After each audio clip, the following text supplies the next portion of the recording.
ফরিদপুর জেলার ঈশান গোপালপুর।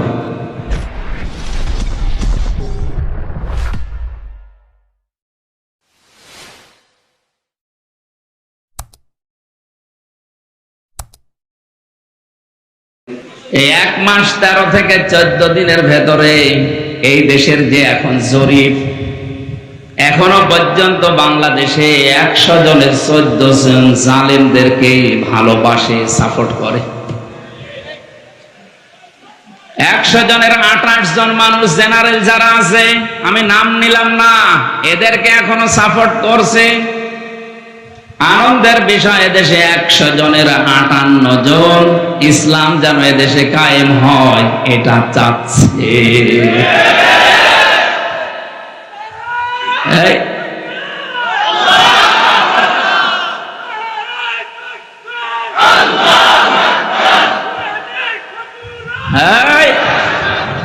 লঙ্গে ধরে রাখেন, ঠিক আছে। সেদিন কোন জায়গায় যেন কোড়ে গ্রাম মনে হয়, তাকবীর দিতে গিয়ে লঙ্গি খুলে গেছে, ফরজ তরফ হয়ে গেল। যেন লঙ্গি পরা মানুষ সেটা যেন শক্ত করে বেঁধে রাখে, নাই তো অনেকে আবার। ফরিদপুরবাসী এই যে এখনো পর্যন্ত 100 জনের 14 জন মানুষ, এটা যে নিয়ামত এটা বলছেও না, মুখে স্বীকারও করে না। কথা বলছে না? অনেকে জালেমের সাথে তাল মিলাচ্ছে যে না আমি পদত্যাগ করিনি, তে ভিডিও কি ফেরেশতারা বানিয়েছে?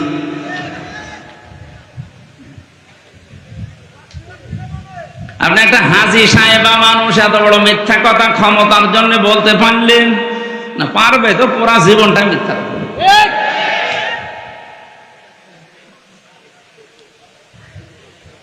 তাহলে 100 জনের 14 জন এখনো এ দেশে স্বীকার করছে না যে এটা নিয়ামত, মুখে বলেও না, স্বীকারও করে না, উল্টা জালেমের সাফাই গাচ্ছে যে ওনারে তাড়িয়ে দেওয়া হয়েছে। কেন কেন দেওয়া হয়েছে আপনি টের পাচ্ছেন না?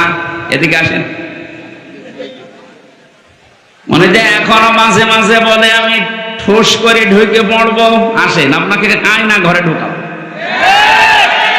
আপনি টের পাচ্ছেন কি করেছেন? এদেশে জালেমদেরকে নিষিদ্ধ করার জন্য কোনো কিছু লাগবে না, শুধু আশুলিয়ায় যে লাশগুলো ভ্যানের উপরে মরা পাখির মতো তুলে দিয়েছে, এটার জন্য এরা নিষিদ্ধ হতে পারে, কিচ্ছু লাগবে না। শুধু ভ্যানের উপরে এভাবে পাখির মতো যদি উড়ে মারতো তাও তো হতো, ছুড়ে মারে না, আগুন লাগিয়ে পোড়াটা পুড়িয়ে দিয়েছে।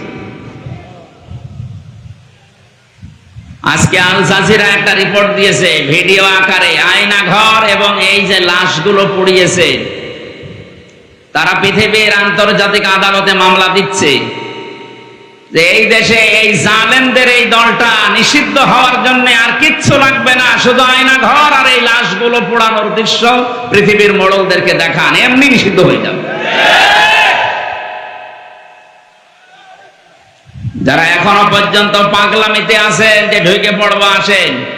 এদেশে আপনার বিরুদ্ধে কোনো মিথ্যা কথা বলা হবে না। আল্লামা সাইদি সহ, মাওলানা মাতিয়ার রহমান নিজামী সহ, এদেশে আব্দুল কাদের মোল্লা, শহীদ কামারুজ্জামান, শহীদ মীর কাশেম আলী, আলী আহসান মোহাম্মদ মুজাহিদ রহমতুল্লাহ আলাইহি, এই মানুষগুলোকে তো বানিয়ে বানিয়ে দোষ দিয়ে তহমত দিয়ে বিদায় করেছে। এদেশে জালেমদেরকে কোনো মিথ্যা অপবাদ দেওয়া লাগবে না, ওরা যা করেছে এইটার জন্যই যদি আন্তর্জাতিক ভাবে বিচার হয় 100 বার আল্লাহর ওলির ফাঁসি দেওয়া সম্ভব। কতবার? 100 বার।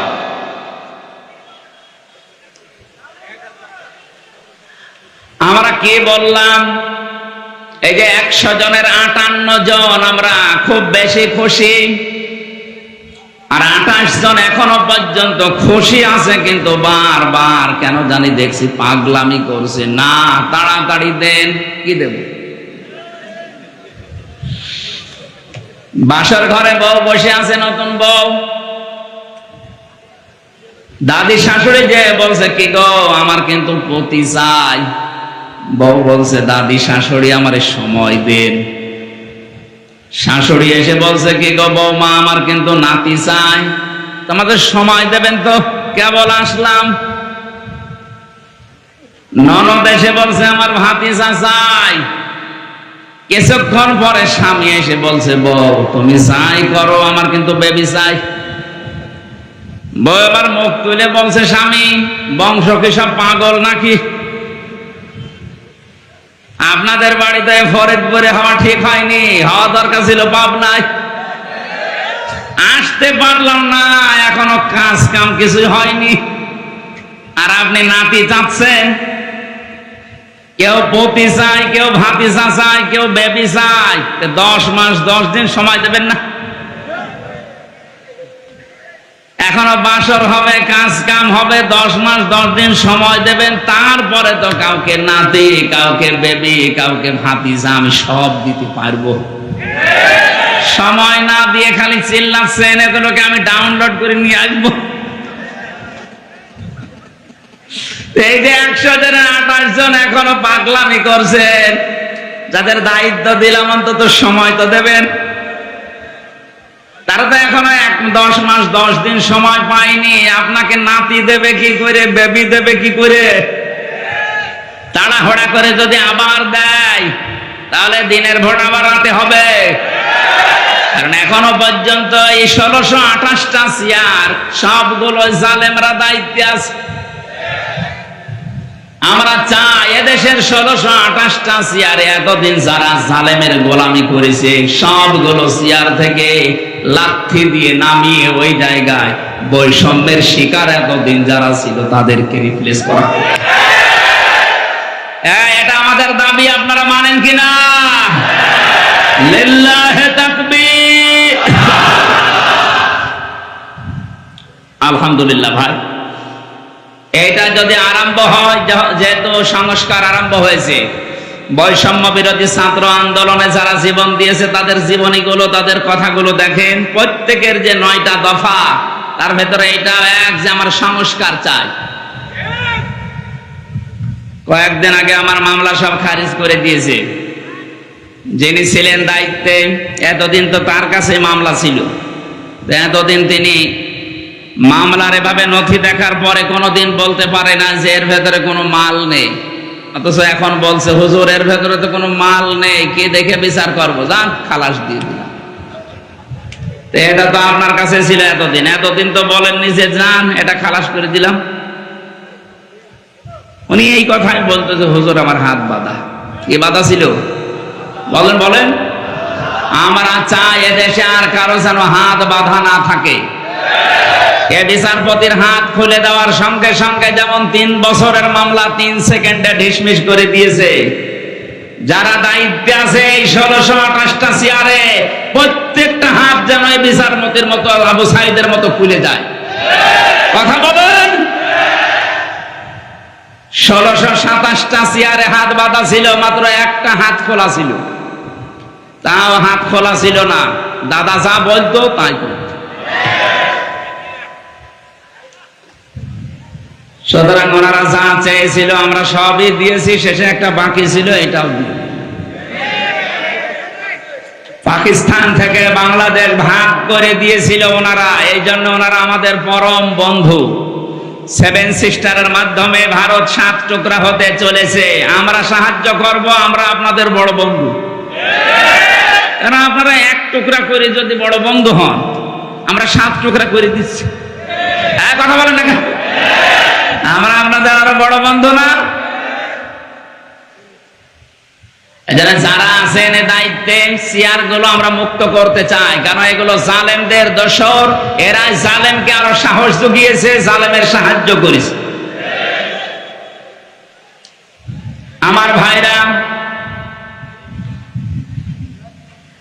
এখানে 28 জন যারা আছেন পাগলামি করছেন, আপনি থামবেন। 58 জন যারা চাচ্ছে দেশে আল্লাহর বিধান কায়েম হওয়ার মাধ্যমে, প্রফেসর সাহেব যেটা বলছিলেন, এদেশে বিধানটা কায়েম হলে যত রকমের সম্প্রীতি আছে সব তখন আমরা দেখতে পাবো। 100 ভাগ ন্যায় বিচার কায়েম হবে। আপনি তো দেখেননি ন্যায় বিচার কারে বলে? খলিফাতুল মুসলিমিন হযরতে ওমর রাদিয়াল্লাহু তাআলা আনহু তিনি দেখিয়েছেন ন্যায় বিচারকারী বলে। রাষ্ট্রের দায়িত্ব পালন করে বাড়িতে ঢুকলেন, হঠাৎ করে এক মহিলা তার যুবতী মেয়েকে নিয়ে এসে বলে, খলিফাতুল মুসলিমিন দাঁড়ান, আমার এই যে যুবতী মেয়ে দেখতে পাচ্ছেন, একে ধর্ষণ করেছে আপনার সন্তান আবু শামা। তিনি বললেন, যা বলছেন আপনি এ কথা ঠিক তো? বলে, হ্যাঁ। আপনি জিজ্ঞাসা করেন সন্তানকে। ঘরের ভেতরে গিয়ে দেখলেন আবু শামা খাবারে বসেছে, ডাক দিয়ে বলে, সন্তান আমার, তোমার বিরুদ্ধে একটা অভিযোগ এসেছে, তুমি নাকি জেনা করেছ, ধর্ষণ মামলার আসামি তুমি। কথা ঠিক। সন্তান মাথা নিচু করে বলছে, বাবা, যৌবনের তাড়নায় আমি মাতাল হয়ে গিয়েছিলাম, নেশাদ্রব্য পান করিয়েছিল, বন্ধু বান্ধবের পাল্লায় পড়ে আমি নাবিজ খেয়েছিলাম, এ কারণে আমার মাথা ঠিক ছিল না, আমি ভুল করে ফেলেছি, আপনি আমারে মাফ করে দেন।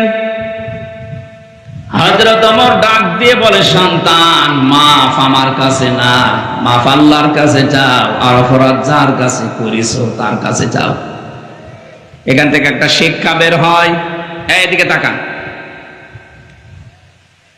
আজ বিভিন্ন দরবারে গেলে, ইমাম সাহেবের কাছে গেলে, মাহফিলে গেলে আমাদেরকে অনেকে তাওবা পড়ায়, আস্তাগফিরুল্লাহ আল্লাযী লা ইলাহা ইল্লা হুয়াল হাইয়ুল কাইয়্যুম ওয়া আতুবু ইলাইহি লা হাওলা ওয়ালা কুওয়াতা ইল্লা বিল্লাহিল আলিয়্যিল আযীম। পড়েননি কোনদিন? এটা যদি কেউ পড়ে মুখে, কোন মানুষ যদি স্বীকার করে যে হ্যাঁ আমি অপরাধী, এবারে শব্দের ব্যাখ্যা হচ্ছে অপরাধ করেছেন যার কাছে, স্বীকার করবেন তার কাছে।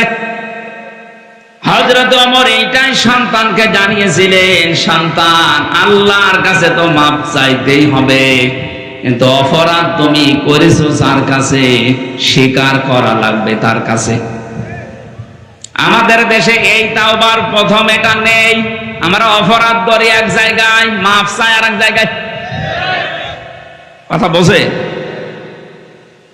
এটা যদি আজ চালু করতে পারতাম যে অপরাধ যার কাছে, স্বীকার করবেন তার কাছে, দেশে অপরাধ বন্ধ হয়ে যেত।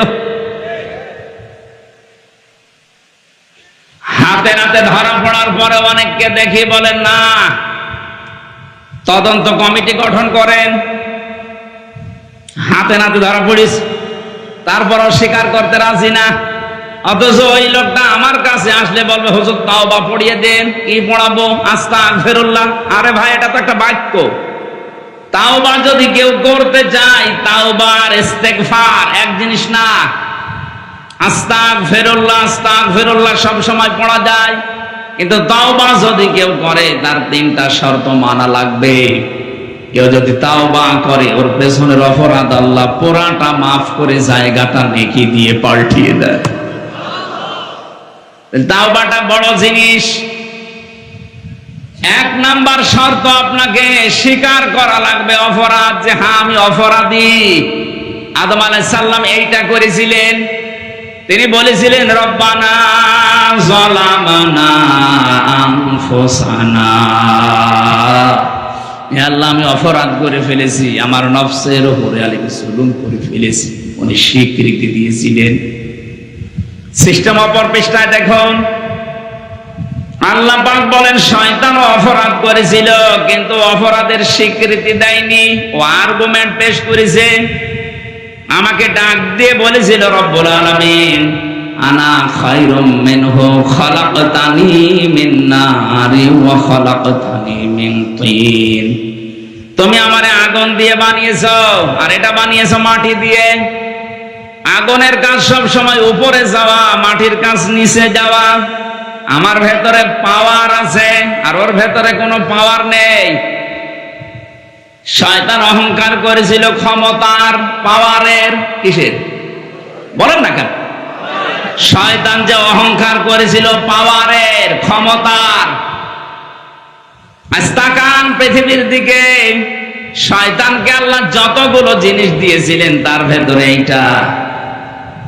শয়তান এক নম্বরে বলেছিল, রব্বুল আলামিন, আমি পাওয়ার চাই, ক্ষমতা চাই। কিয়ামত পর্যন্ত শয়তান মার্কা মানুষ যারা আসবে দুনিয়ায়, তাদের প্রথম চাহিদা থাকবে এইটা যে যা করো করো, আমি ক্ষমতা চাই। আপনি ভিডিও দেখবেন, এই কথা বলছেন না কেন? এটা বলে নাই নির্বাচন করো করো না করো আমি জানি না, আমি ক্ষমতা চাই, আমার পাওয়ার চাই। এই কথাটা কার? শয়তানের। বলেন বলেন। শয়তান যার উপরে ভর করে তার। তাহলে বোঝা যাচ্ছে শয়তানের দেশে একজনের উপরে ভর করেছিল, সে যাই হোক। 2 নম্বরে আপনাকে অনুশোচনা করা লাগবে, অনুতপ্ত হওয়া লাগবে। আদম আলাইহিস সালামের তাওবা কবুল হওয়ার পেছনে প্রথম শর্ত তিনি স্বীকৃতি দিয়েছিলেন অপরাধের। আমরা যেহেতু আদমের সন্তান, গোপনে না, কোন কামরায় ঘরের ভেতরে না, প্রকাশ্যে আজকে জনসম্মুখে আমরা আল্লাহর কাছে স্বীকার করছি, আল্লাহ আমরা অপরাধী। বলেন তো মন থেকে, আল্লাহ আমরা অপরাধী। আমরা অপরাধী না? এই কথা বলে না কেন? এটা বলতে লজ্জা করে? বলেন আমরা কি? আরো জোরে। আমরা প্রকাশ্যে ঘোষণা দিচ্ছি আমরা অপরাধী। 2 নম্বরে আমাদের অনুশোচনা আছে, অনুতপ্ত হয়েছি আমরা। 3 নম্বরে জীবনে যে ভুলের ভেতরে ছিলাম, কোনদিন এরকম ভুলে আমি আর যাব না, আল্লাহ তুমি আমারে মেনে নাও। হযরত আদম আলাইহিস সালাম যে মুনাজাত করেছিলেন, নবীজি বলেছেন কোন আদম সন্তান কিয়ামত পর্যন্ত যদি এই মুনাজাতটা আল্লাহকে শোনায়, মহান আল্লাহ আদম নবীর মতো তাকেও মাফ করে দেবে। জবান খুলে আদম নবীর ওই মুনাজাতটা বলেন, রব্বানা যালামানা আনফুসানা ওয়া ইল্লাম তাগফির লানা ওয়া তারহামনা লানাকুনান্না মিনাল খাসিরিন। আল্লাহ রাব্বুল আলামিন এত বেশি খুশি হয়েছিলেন এই কথাগুলোতে, আদম নবীর শুধু তাওবা কবুলই করেননি, আমার আল্লাহ আদম আলাইহিস সালামকে এত বেশি খুশির সংবাদ ওই সময় দিয়েছিলেন, আদম শুধু তোমাকে আজকে মাফ করলাম না, কিয়ামত পর্যন্ত তোমার সন্তানাদি যারা আসবে তারাও যদি অপরাধ ভুল করার পরে এভাবে স্বীকৃতি দিতে পারে, স্বীকার করতে পারে, তাদেরকেও আমি আল্লাহ মাফ করে দেব। কিন্তু শয়তানের চরিত্রটা পুরা উল্টা। অপরাধ করার পরে স্বীকৃতি দেওয়া দূরের কথা, আরো আর্গুমেন্ট পেশ করে। আমরা এরকম কোন শর্ত সামনে নিয়ে আসব? বলেন। হযরত ওমর ডাক দিয়ে বললেন, সন্তান অপরাধ করেছে তুমি, ওই মহিলার কাছে, মেয়েটার কাছে আগে মাপ চাও। তার স্ত্রী ডাক দিয়ে বলে, স্বামী আমার, ছেলেটা তো ভুল করেই ফেলেছে, এই মেয়েটা গরিবের মেয়ে, ওকে পুনর্বাসনের জন্য যা লাগে আমি আমার নিজের থেকে দিয়ে দেব, আমার ছেলেকে মাফ করে দে। হযরত ওমর বলে, সন্তান আমার, তোমার যেমন মায়া লাগে আমারও মায়া লাগছে, কিন্তু আমার সামনে আল্লাহর বিধান, এটাকে আমি পার করার ক্ষমতা রাখি না। কাজীকে ডাক দিয়ে বললেন, বিচার যেটা আছে কোরআনে আরম্ভ করো, জানিয়াতু ওয়াজ্জানি ফাজলিদু কুল্লা ওয়াহিদিন মিনহুমা মিয়াতা জালদা। কাজী আরম্ভ করেছে আয়াত অনুযায়ী 100টা বেত মারা লাগবে। তাফসীরের ভেতরে আমি পেয়েছি 80টা মারার পরে সন্তান প্রায় মারা গেছে। স্ত্রী পা জড়িয়ে বলে, খলিফা আজকের মতো ছেলেকে ছেড়ে দেন, বাকি 20টা আছে ওটা কালকে মারবেন। হযরত ওমর ডাক দিয়ে বলে, স্ত্রী কোরআনের আয়াতের মাঝে আমার আল্লাহ ওয়া দেয়, মিয়াতা ওয়া জালদা দেয়নি, একবার এই মিয়াতা জালদা আছে। মাঝখানে যেহেতু আল্লাহ থামেননি, আল্লাহর চাইতে আমি বাবা আমার সন্তানের উপরে মায়া অত বেশি না, সুতরাং আমারও থামার কায়দা নেই। মারা যখন গেছে, কবরের ভেতরে নিজেই রাখলেন, জল্লাদকে ডাক দিয়ে বললেন, দাও আমার হাতে চাবুকটা দাও, চামড়ার চাবুক। কবরের উপরে তিনি বাকি 20টা নিচে মারলেন। কবরের মাটিগুলো 2টা ভাগ হয়ে যাচ্ছে। 100টা পরিপূর্ণ করে তিনি বাড়িতে গেলেন। সন্তান যে বিছানায় থাকে, যে বালিশ নিয়ে ঘুমিয়ে থাকে, বালিশটা এবার বুকের ভেতরে নিয়ে তিনি হাওমাও করে কাঁদছেন। স্ত্রী এসে বলে, খলিফা এত করে নিষেধ করলাম যে আজকের মতো থাক, বাকিটা কালকে মারবেন, আপনি শুনলেন না, কবরের উপরে মারলেন। 100টা পরিপূর্ণ করে এসে এখন বালিশ নিয়ে কাঁদতেছেন আপনি মানুষ। হযরত ওমর ডাক দিয়ে বলে, স্ত্রী আমিও তো বাবা, আমারও মায়া আছে, এতক্ষণ যা করেছি আল্লাহর বিধান, এখন যেটা করছি এটা আমার মহব্বত। আমি ওই আল্লাহর উপরে 100 ভাগ পূর্ণ আস্থা নিয়ে কাজ করেছি। কোরআনে কারীম দিয়ে যে বিচার আমি দুনিয়ায় করে দিলাম, কিয়ামতের দিন এই বিচার আমার আল্লাহ ডবল করে করবে না।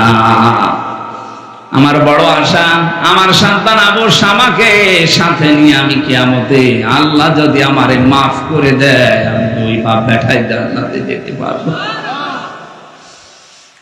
ফরিদপুরবাসী আমরা এইটা চাই। ন্যায় বিচারে দেশে যদি কায়েম হয়, কে ছেলে কে দরবেশ কোনো দেখা দেখি হবে না। সবার জন্য আইন সমান, কথা বলেন ঠিক কিনা?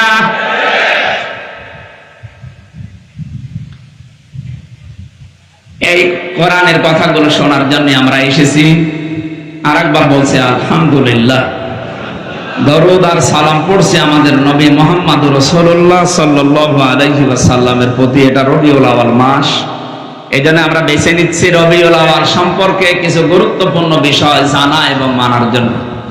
সূরা আহজাব 21 নম্বর আয়াতের প্রথম অংশটা, সূরা ফাতাহ এর 27 নম্বর আয়াতের প্রথম অংশটা, এই 2টা অংশ আমরা তেলাওয়াত করেছি। লক্ষ লক্ষ হাদিস থেকে একটা হাদিসের টুকরা পড়েছি।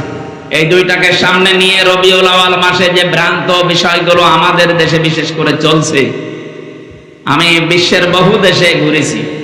রবিউল আউয়ালে বিশেষ করে ঝামেলা তৈরি হয় বাংলাদেশ, ভারত আর পাকিস্তানে।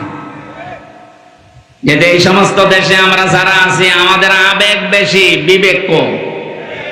কথা বলেন না কেন? আবেগ দিয়ে ইসলাম চলে না, চলে বিবেক খাটাতে হয়। বুদ্ধি দিয়েছেন আল্লাহ খেলা করার জন্য না। আকালু লাউ কুন্না নাসমাউ আও নাকিলু মা কুন্না ফি আসহাবিস সাঈর। যারা সাঈর নামক জাহান্নামের দরজা দিয়ে প্রবেশ করবে, ফেরেশতা যিনি দায়িত্বে আছেন জিজ্ঞাসা করবেন, কেন আসলেন এখানে, তো ভয়ঙ্কর জায়গা। প্রত্যেকটি জাহান্নামী মানুষ প্রথম জবাব দেবে, আমরা যদি ওই জামানায় নবীদের কথা, আলেমদের কথা শুনতাম, আর যদি বিবেক আর বুদ্ধি খাটাতাম, তাহলে আজ জাহান্নামে সাঈরে আসা লাগতো না। এই আয়াত প্রমাণ করে যারা শোনার পরে না শোনার ভান করে থাকে, তাদের বিবেককে কাজে লাগাবে না, বুদ্ধি খাটাবে না, এরা জাহান্নামে যাবে। বলেন বলেন। আল্লাহ আপনাকে পাগল বানায়নি, গরু ছাগল বানায়নি যে মাটির সাথে আপনি মিশে যাবেন না। কুনতু তুরাবা, এটা গরু ছাগলের জন্য, পশু পাখির জন্য, তো মানুষের জন্য সুযোগ নেই। আমাদের আল্লাহ বিবেক দিয়েছেন, বুদ্ধি দিয়েছেন, আকল দিয়েছেন, এটা আমরা আজকে কাজে লাগাবো। যাতে রবিউল আউয়াল মাসে এগুলো সবচেয়ে বেশি হচ্ছে। সূরা ফাতিহা থেকে আলোচনা করছি। সূরা ফাতিহা এটা মানে বিজয়। ফাতিহা মানে কি বলেন বলেন? কোরআনে কারীমের সূরা ফাতিহার 27 নম্বর আয়াতে আল্লাহ পাক ঘোষণা দিচ্ছেন, খুব খেয়াল করে মিলাবেন বাস্তবতার সাথে। লাকাদ সাদাকাল্লাহু রাসূলাহুর রুয়া বিল হক লা তাদখুলুন্নাল মাসজিদাল হারামা ইনশাআল্লাহু আমিনিন। আল্লাহ পাক বলেন, শব্দ শুরু করার আগে গ্যারান্টি দিয়েছি, লাকাদ অবশ্যই। কে বলছেন বলেন তো? অবশ্যই সাদাকাল্লাহু, আল্লাহ নিজে এখানে কর্তা, নিজে ফায়েল।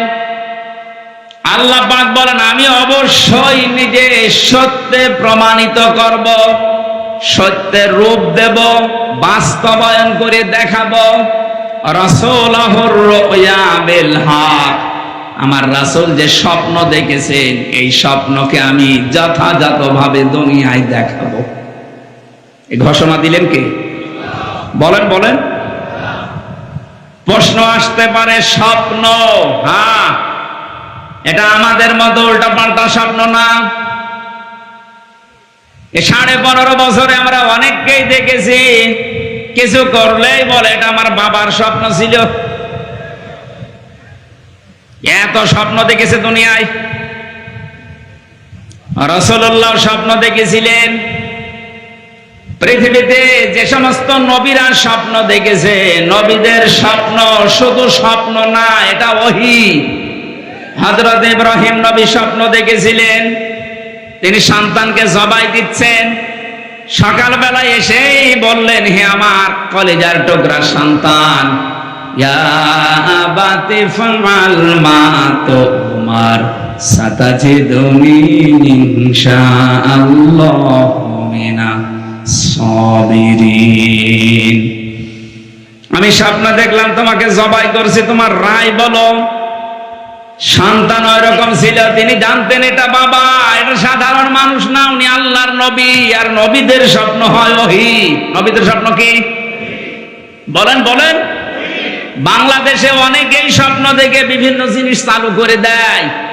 কত মানুষকে আমরা দেখি স্বপ্নে পেয়েছে বাবা গাছ, স্বপ্নে গাছ পায় না, স্বপ্নে পানি পেয়েছে। এগুলো সব ভণ্ডামি। পৃথিবীতে শুধু নবীদের স্বপ্ন ছিল ওহী, বাকি কারো স্বপ্ন শরীয়তের দলিল না। স্বপ্ন দেখলে আপনি আন্দাজে ছুটে যাবেন, স্বপ্ন ছিল বলে আপনি বানাবেন। আমার তো মনে হয় কোনদিন যিনি স্বপ্নের কথা বলে পদ্মা সেতুর নাম চালিয়ে দেন, আমার বিশ্বাস জীবনেও উনি এই স্বপ্ন কোনদিন দেখেননি। এখন শোনা যাচ্ছে 560টা যে মসজিদ, মডেল মসজিদ, এটাও নাকি ওনার স্বপ্ন ছিল। কে বলেছে আপনাকে? আজকে জরিপ বেরিয়েছে, সৌদি আরব 8,000 কোটি, 800 কোটি না কত কোটি টাকা দিয়েছিল এই মসজিদগুলো বানাতে। আর পুরা জাতির কাছে কত রানা করে চালিয়ে দিয়েছে। এটা আমার বাবার স্বপ্ন ছিল। বাবার স্বপ্ন ছিল, বাবার জমি জায়গা বিক্রি করে বানান, একটা মসজিদ হবে না। কথা বলেন না কেন? টাকা দিলেও সৌদি আরব আর চালাচ্ছে বাবার স্বপ্ন। স্বপ্ন দেখেছিলেন হযরত ইব্রাহিম আলাইহিস সালাম, হযরত মুসা নবীর মা, তারা স্বপ্নে যা দেখেছিলেন এইগুলো বাস্তবে আল্লাহ তাদেরকে দেখিয়েছেন। আল্লাহ বলেন, আমার নবীকে যে স্বপ্ন দেখালাম এটা আমি আল্লাহ নিজে বাস্তবায়ন করব। এবার আমার প্রশ্ন, নবী এখন আছে? এই কথা বুঝবেন, আন্দাজে হা করবেন না। নবী এখন আছে? বলেন। তাহলে রুয়া বিল হক, এর আগে রাসূলুল্লাহ আছে। তার রাসূলকে আল্লাহ যে সত্য স্বপ্ন দেখালেন এটা তিনি বাস্তবায়ন করবেন। এখন যেহেতু রাসূল নেই, তাহলে আয়াতটা এখন কোরআনে থাকার দরকার আছে। যারা তাফসীর বোঝেন, তাফসীর পড়েন, তাদেরকে বলছে আল্লাহ রাব্বুল আলামিন কেন রাসূলুল্লাহ শব্দটা দিলেন? দুনিয়ার কোন মানুষের নাম এখানে দিতে পারতেন। রাসূলুল্লাহ শব্দ দেওয়ার কারণ মুফাসসির লিখেছেন, কিয়ামত পর্যন্ত রাসূলুল্লাহ থাকবে না, কিন্তু রাসূলের রূহানি সন্তান উলামায়ে কেরাম থাকবে। রাসূলের স্বপ্ন আল্লাহ যেভাবে বাস্তবায়ন করেছেন, দেখিয়েছেন, হক সত্য, কিয়ামত পর্যন্ত রাসূলুল্লাহর সত্যিকারের উত্তরাধিকারী নায়েবে রাসূল যারা, তাদের স্বপ্নকে আল্লাহ দিনের পর দিন প্রতিফলন ঘটাবেন। এদেশে নায়েবে রাসূল আমরা সবাই এক বাক্যে জানি, বিশ্বনন্দিত মুফাসসির আল্লামা সাঈদী রাহমাতুল্লাহ আলাইহি। এ নাম বলতে নিষেধ আছে নাকি? আরো জোরে বলেন। তার জীবনের যতগুলো স্বপ্ন আপনি মিলান, উনি বলেছিল এ দেশে ইঁদুরের গর্ত খুঁজে পাবা না। এ স্বপ্ন আমরা বাংলাদেশে 100% বাস্তবায়ন দেখতে পাচ্ছি। জালেমরা এখন ইঁদুরের গর্ত পাচ্ছে না, তার বাস্তব প্রমাণে কালামানিক বিসি পর্যন্ত উড়ে গেছে। সংসার করবে কি করে? ওর বউ তো গেল বলে বাকি যেগুলো ধরেছে, এই যে মুরগি কবির, এটারও মনে হয় এটা বের করার দরকার। সারা জীবন মুরগি সাপ্লাই দিয়েছে বিসি না দেখে, এখন মরগের ব্যবসা কর। আমার জীবনের খুব স্বপ্ন যে জালেমদের কোনো কিছু দেখা, কালামানিকের এই কলা পাতায় শোয়া দেখে আল্লাহকে ধন্যবাদ দিচ্ছি, মাবুদ জীবনে আর কিছু যদি না দেখাও কোনো আফসোস নেই। আমি জেলখানার ভেতরে তখন যুগান্তর পত্রিকা গেল, যে দেখে 116 জনের নাম তালিকা করেছে আলেমদের, এরা লিস্টেড, তার ভেতরে আমার নাম, অথচ আমি জেলখানায়। যারা তালিকা করেছিল তার ভেতরে শয়তান একজন, কালামানিক। এত অপমান পৃথিবীর ইতিহাসে কেউ হয়েছে বলে আমি জানি না। এক কথা বলে না কেন? ইঁদুরের গর্ত খুঁজে পাচ্ছে, যে এখান দিয়ে পালাতে চাচ্ছিল, যাদের পালাতে সাহায্য করবে ওরা ধরিয়ে দিয়েছে, টাকাও খেয়েছে, ধরিয়ে দিয়েছে। কোন জালেম এখন জায়গা খুঁজে পাচ্ছে না। কিছু মানুষ উদারতার কথা বলে একটু ভালো ভালো কথা শোনাচ্ছে যে আপনারা আসেন মাফ করে দিলাম, এটা কিন্তু একটা টোপ। যারা জালেম আছেন, জালেমদের দোসর আছেন, বের হবেন না, আসলেই কিন্তু এই কালামানিকের মতো মুরগি কবিরের মতো ধরা খাবে। একটা টোপ দিয়ে বের করতে আছে।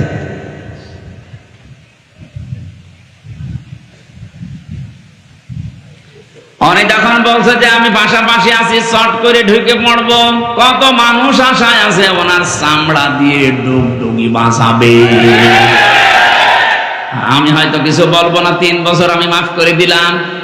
কিন্তু ব্যারিস্টার আরমানের বউ 8টা বছর আপনি তার স্বামী ছাড়া রেখেছেন, জীবনও মাফ পাবেন না। এমিলিয়াস আলীর বউ জীবনও আপনাকে মাফ করবে না।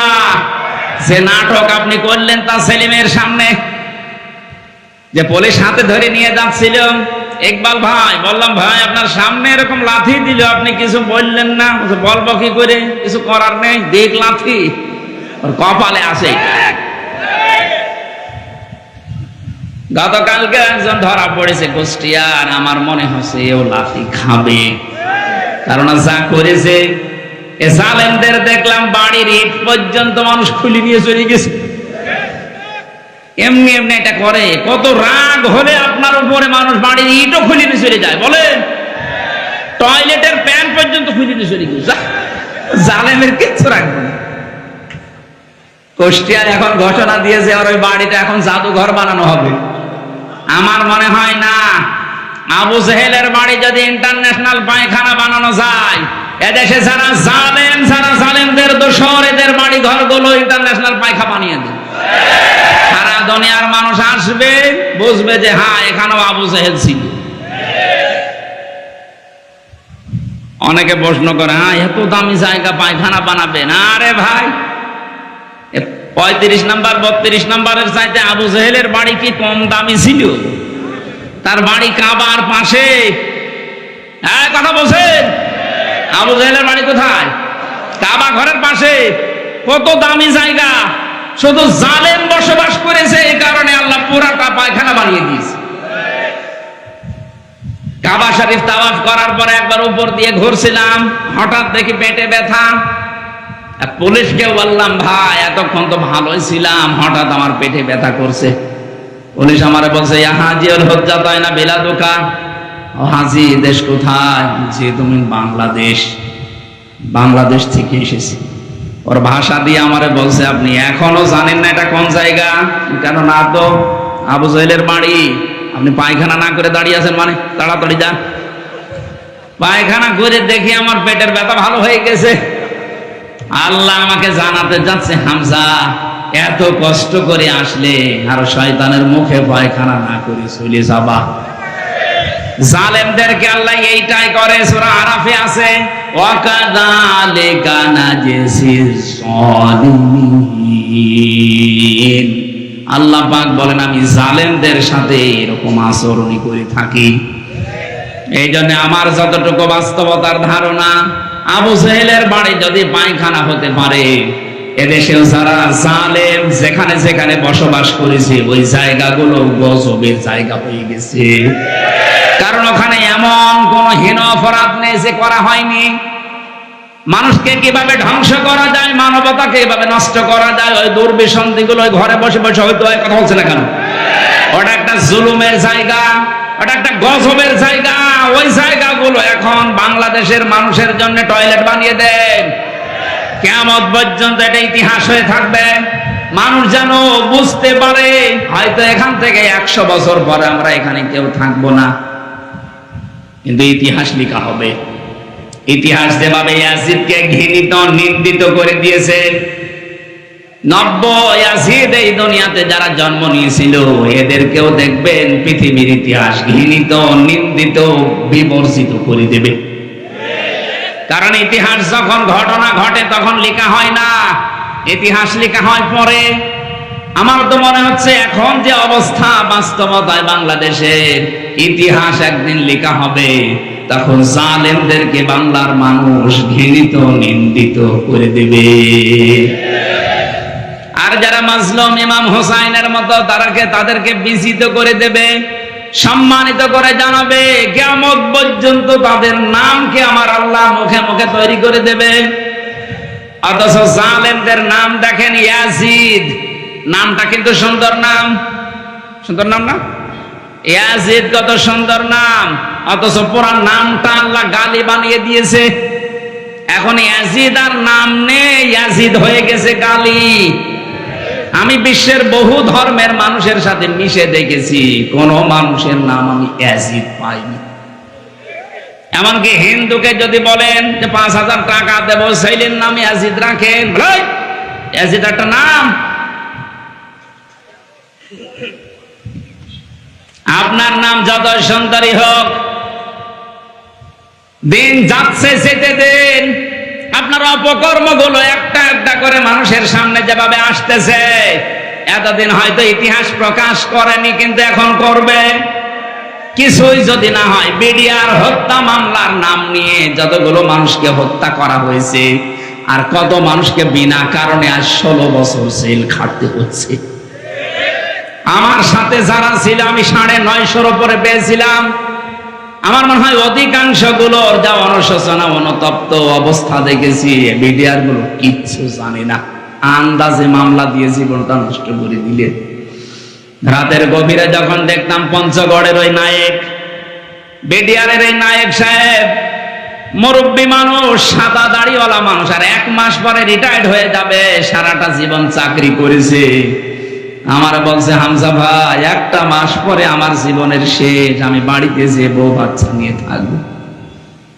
কিন্তু এই জালেম আমারে কি ঘটিয়ে দিল, 16 বছর, অথচ মামলার সাজা লাগালেও 7 বছরে আমরা বের হয়ে যাই। নির্বাহী আদেশে আমাদেরকে আজ 16 বছর রেখে দিয়েছে, অথচ আমি কিছুই জানি না। কোরআন সে মাথায় নিয়ে কাবার দিকে মুখ করে আমারে দেখিয়েছে যে আমি কিচ্ছু জানি না। আব্দুল মতিন নাকি যেন নাম। রাতের গভীরে যখন তাহাজ্জুদ পড়তে উঠতাম, দেখতাম এই লোকটা আহ বলে আওয়াজ দিত। আমার মনে হয় এই সমস্ত আওয়াজগুলো আল্লাহর আরশে চলে গেছে। এমনি আপনাকে আল্লাহ ধরেনি। বহু মানুষের চোখের পানি, বহু মানুষের আর্তনাদ, আহ শব্দ লুকিয়ে আছে। মাওলানা মামুনুল হক যেভাবে রাতের বেলায় কন্দন করতো দেখতাম, লোকটার যদি দোষ থাকে আমার আল্লাহ দেখবে। কিন্তু জাতির সামনে বেইজ্জতি করার জন্য আলেমদেরকে আপনি মেরে ফেলবেন, ধরেই মেরে ফেলতে পারতেন। এমন এমন দোষ দিয়ে তাদেরকে জাতির সামনে কালার করিয়েছে, পরবর্তী প্রজন্ম যেন আলেম বিদ্বেষী হয়, আলেমের কাছে যেন আসতে না চায়, আসতে চাইলেও যেন ওরা বোঝাতে পারে যে তোমাদের বড় হুজুর এরকম ধর্ষণ মামলার আসামি, কার কাছে যাবা, এই কথা বলেন না কেন? এই দুর্বিসন্ধি নিয়েছিল, এই জন্য আল্লাহ এত বেশি অপমান করেছে ওদেরকে। কিয়ামতের আগে এত অপমান কেউ হবে বলে আমার মনে হয় না। আমি যে শব্দ থেকে এখানে এসেছিলাম, আল্লাহ আয়াতের মাঝে রসুলহু দিয়েছেন না রসুলাহু, রাসূল আহু দিয়েছেন তার রাসূলের যে স্বপ্ন, রাসূল এখন নেই, তাদের নায়েবের স্বপ্ন পূরণ হচ্ছে। জালেমরা আজ এই দেশে একটা ইন্দুরের গর্ত পাচ্ছে না।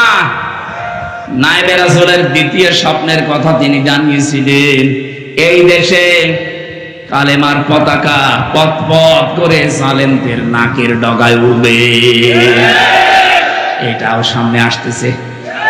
100 জনের 58 জন যখন চাচ্ছে যে দেশে ইসলাম কায়েম হোক, আর কিছুদিন যেতে দেন। 100 জনের 70 জন মানুষ যখন বলবে যে হ্যাঁ এদেশে আমরা ইসলাম চাই, কোন মহারথী তখন এদেশে ইসলাম ঠেকাতে পারবে না। রাসূলের স্বপ্নকে বাস্তবায়ন করেছিলেন কে? আরো জোরে। নায়েবে রাসূলদের স্বপ্নকেও বাস্তবায়ন করছে কে? বলেছিল শুধু নাড়া দেওয়া হবে, দিল্লি গিয়ে পড়বেন, তাই পড়েছে। আমি তো যা যা কোরআনে পড়েছি সব এই 1500 বছর পরে মিলে যাচ্ছে। শুধু ভাবি আল্লাহ রাসূল তো নেই, আল্লাহ বলেন রাসূল নেই তাতে কি, রাসূলের নায়েব আছে, তার উত্তরাধিকারী আছে, তার স্থলাভিষিক্ত আছে। সুতরাং আলেমরা যে স্বপ্ন দেখছে, সামনে দেখতেছে, স্বপ্নগুলো আল্লাহ বাস্তবায়ন করবে। 21 তারিখে দেশের ইসলামপন্থী যারা আছে সবাইকে ডাক দেওয়া হয়েছে ঢাকাতে। প্রধান অতিথি ডাক্তার শফিকুর রহমান, বাংলাদেশ জামাত ইসলামের আমিরে জামাত মুফতি সৈয়দ ফজলুল করিম আসবেন। এরপরে বাংলাদেশের ইসলামী দলগুলো বড় বড় সেগুলো সব আছে। আমার মনে হচ্ছে এগিয়ে যা দেখছি, আবার যে স্বপ্ন যে কোরআন দিয়ে দেশটা চলবে, আল্লাহ মনে হয় ওই দিকে এগিয়ে দিচ্ছে। কারণ 53 বছর আমি দেখি নাই, আমার তো 33 বছর। এখানে মুরব্বী বসে আছে, জিজ্ঞাসা করেন বাবা চালিয়েছিল দেশটা, মানুষ দুর্ভিক্ষে মরেছে। এটাকে আমি বানালাম? দুর্ভিক্ষ হয় না ওই সময়? স্বামী চালিয়েছিল, কাঙ্ক্ষিত মানের শান্তি স্থাপন করতে পারে নাই। চাচা চালিয়েছিল 9 বছর, যেভাবে হোক পারে নাই। ভাবি চালিয়েছে, পারে নাই। বুবু চালালো, পারে নাই। এখন শুধু বাকি আছে আল্লাহর এই কোরআন দিয়ে দেশ চললে কেমন দেখা যায়।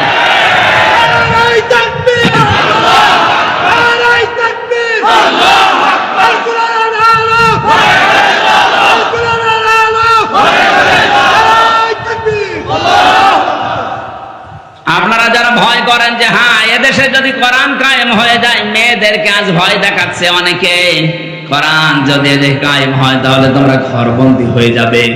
যারা বাবা খায়, যারা ডাল খায়, যারা লাল পানি খায়, এদেরকেও ভয় দেখাচ্ছে অনেকে যে তোমরা কি করবা।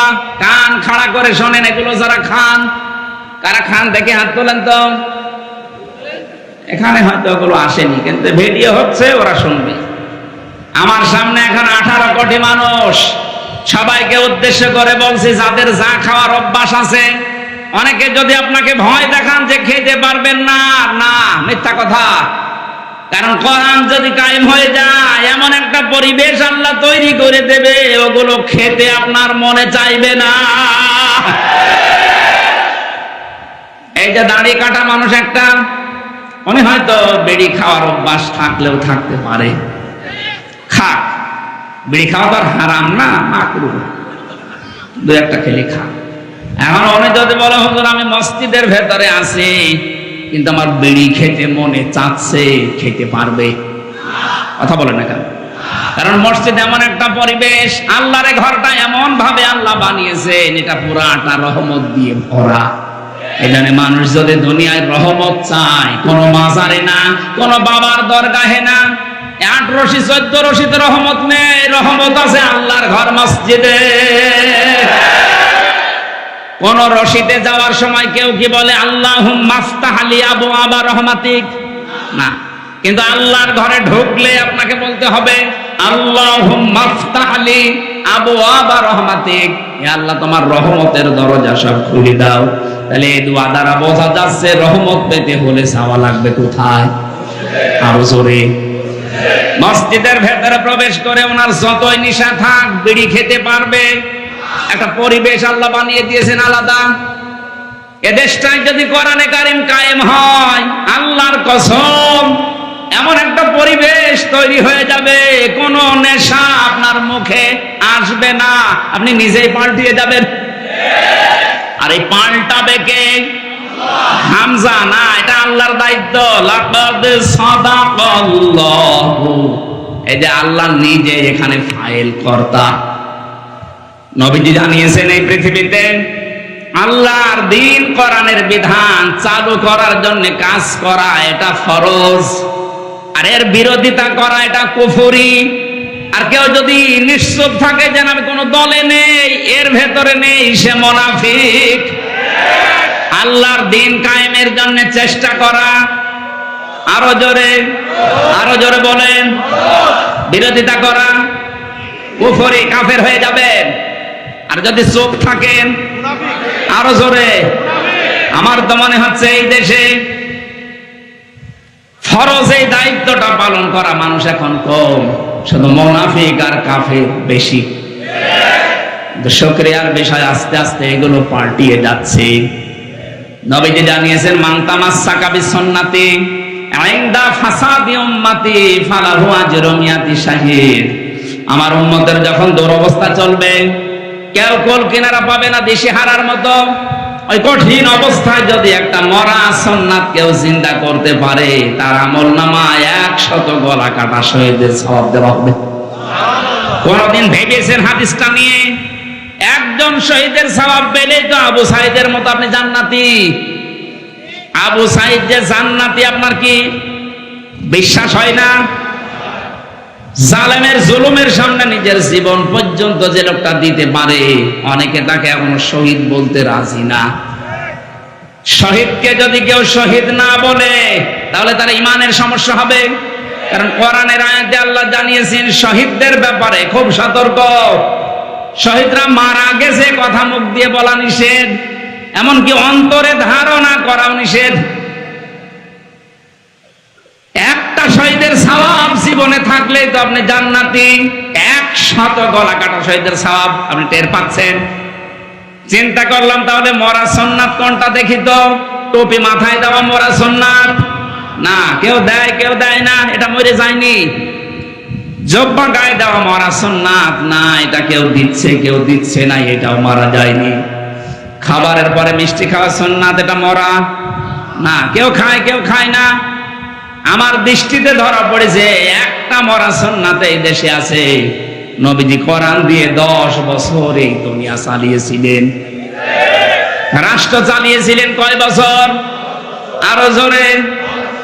এই 10 বছর বাংলাদেশ কোরআন দিয়ে চলবে, এইটা মরা সুন্নাত, এটা এখনো নেই। এই সুন্নাত দরকার নেই, বলেন? এই সুন্নাত যদি জিন্দা করতে পারি আমরা, এদিককার টাকা এদিকে যাবে না। যত টাকা পাচার হয়েছে, আমরা চাই সব টাকা আবার দেশের রাষ্ট্রের কাছে ব্যবহার করা হোক, সব ফিরিয়ে নিয়ে আসেন। যদি নিয়ে আসতে না পারেন, এই জালেমদের মা বাবা স্ত্রী পুত্র যারা এতদিন এই জুলুমের টাকায় আরাম করেছে, ওদেরকে রাষ্ট্রের কাজে লাগান, কোনো ছাড় নেই। এই যে বেনজির, ওর কোনো নজির নেই। পৃথিবীতে একটাই মাল পয়দা হয়েছে, গোপালগঞ্জের 4 ভাগের 3 ভাগই তার। আমি বাংলাদেশের যত জেলাতে যাই, বিশেষ করে এই কিশোরগঞ্জ এলাকায়, পিরান জায়গা কার? বেনজির। কার? বেনজির। আপনার এত জমি জায়গা লাগে, এখন নেন এগুলো চাষ করেন, সব রাষ্ট্রের পক্ষ থেকে বাজেয়াপ্ত করা হোক। কথা বলেন ঠিক কিনা? শুধু এর না, এই 15.5 বছরে এই বাংলাদেশে মানুষকে মিথ্যা মামলা দিয়ে বেকার বেকার দোষ চাপিয়ে যাদের কাছ থেকে টাকা পয়সা কালেকশন করেছে, মনে আছে বাবার টাকা পায়, সে টাকা চাইতেছে। আমার যেদিন ধরে নিয়ে এসেছে, তার পরের দিন আমার বাবাকে জানিয়েছে 10 লক্ষ টাকা দেন, নয়তো আপনার ছেলের নামে 50টা মামলা দেব। এই যে মাদারীপুরের এলাকায় বাড়ি, কাউন্টার টেররিজমের প্রধান ছিল আসাদুজ্জামান আর এই মনিরুল ইসলাম, গোপালগঞ্জে। আমার বাবা তো গ্রাম্য মানুষ, ভয়তে, ছেলে একটা তো টাকা কোথায় পাবে, কে কোথায়, যা তা করে 8 লাখ টাকা সঙ্গে সঙ্গে দিয়েছে। তারপরও শয়তানরা কথা রাখলে তো হয়, আবার মামলা দিয়েছে, আবার নিয়েছে রিমান্ডে। ওরা বললো যে টাকা দেন, আমরা কিছু করবো না, টাকাও নিয়েছে, মামলাও দিয়েছে, রিমান্ডও নিয়েছে। তাহলে 1 দিন 2 দিন 10 দিন। আমার মতো হামজা একজন না, হাজার হাজার, 1 লাখ 10 লাখ, 1,10,000 মানুষ এখনো বাংলাদেশের জেলখানায় জেল কাটতেছে। অধিকাংশ গুলোই মিথ্যা মামলার আসামি, যাদেরকে এইভাবে মিথ্যা মামলা দিয়ে এদের কাছে মনে আছে টাকা পাইতো ওর বাবা ওর দাদা, সেই টাকা চাইতে এসেছে। এভাবে যারা টাকা পয়সার মালিক হয়েছেন, এই টাকা সব যেন রাষ্ট্রের পক্ষ থেকে ঘরত নেওয়া হয়।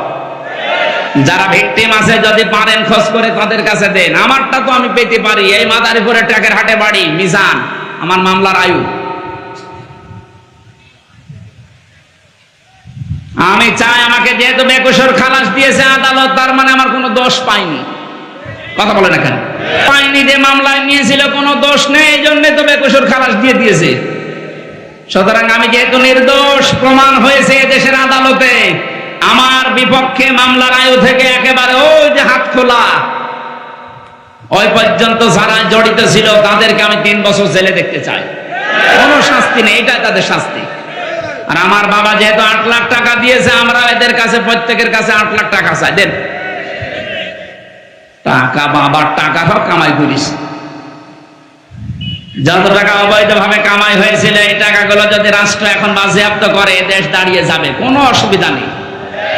ডক্টর মোহাম্মদ ইউনূস জানিয়েছে যত টাকা পাচার হয়েছে 3 ভাগের 4 ভাগের 3 ভাগ টাকা অলরেডি আসা আরম্ভ হচ্ছে, প্রক্রিয়া আরম্ভ হয়ে গেছে। আর 1 ভাগ বাকি আছে, ওইটাও নিয়ে আসা হবে। যারা নিয়ে আসতে পারবে না, সারা জীবন এই দেশের গোলামি করা লাগবে। টাকা আত্মসাৎ করবা। কালেমার পতাকা উদ্দিন হয়ে পথ পথ করে উড়বে, এটা কোরআনের পাখির স্বপ্ন ছিল। যেহেতু তিনি নায়েবে রাসূল, লা তাদখুলুন্নাল মাসজিদাল হারামা ইনশাআল্লাহু আমিনিন, প্রবেশ করবেন অবশ্যই আপনি মসজিদে হারামে নিরাপত্তার সাথে। মসজিদে হারাম বাংলাদেশে আছে, বলেন না কেন? তাহলে এই আয়াত কি বাংলাদেশের জন্য না?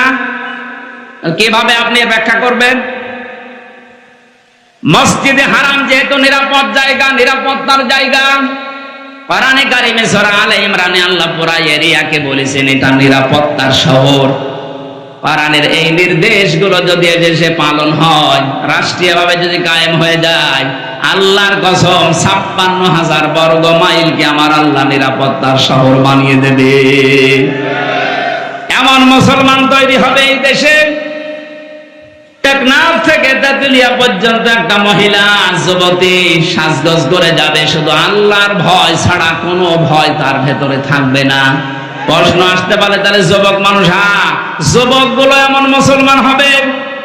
বিশ্বনবীর ইন্তেকালের কিছুদিন পর এক যুবতী মেয়ে তার আত্মীয় বাড়িতে যাবার সময় পাহাড়ের পাদদেশে ভয়ে ভয়ে আছে। সন্ধ্যাবেলায় না জানি আমার সব হারিয়ে যায় কিনা, হঠাৎ দেখতে পেলেন অন্ধকারের ভেতরে সামনে দিয়ে একটা যুবক আসতেছে, জড়সড় হয়ে বসে পড়েছে। যুবক ছেলেটা সামনে এসে বলে, মা, আপনি আমারে দেখে ভয় পাবেন না, কোথায় যাবেন আপনি আমারে বলেন, পাহারা দিয়ে আপনাকে আমি পৌঁছিয়ে দেব। আমার পরিচয় শোনেন, আমি মুসলমান, আমি অন্য জাতির লোক না, আমি মুসলমান। আমারে দিয়ে কোন রকমের অসুবিধা আপনার হবে না। আমরা এই মুসলমান সামনে দেখতে চাই, বলেন আমিন। আল্লাহ দিয়েছেন, নিরাপত্তার শহর বানিয়ে দেবে আল্লাহ বাংলাদেশকে। আল্লাহ যারা এরকম একটা কিছু আমাদের চর্ম চোখে দেখার তৌফিক দেন, বলেন আমিন। বহু কিছু আমরা দেখলাম এই 53 বছরে, শুধু এটা দেখতে বাকি আছে যে কোরআনে কারিম দিয়ে দেশ চললে কেমন দেখা যায়। এটা মিনি জান্নাত হয়ে যাবে, আপনি ভাবতেও পারছেন না কেমন হবে। আল্লাহ যেন আমাদের চর্ম চোখে এটা দেখে মরার তৌফিক দেন, বলেন আমিন। মা বোন যারা এসেছেন, অন্যান্য ধর্মের লোক যারা এসেছেন, কোরআনের বিধান যদি সত্যি কায়েম হয়ে যায়, সবাই নিরাপদ।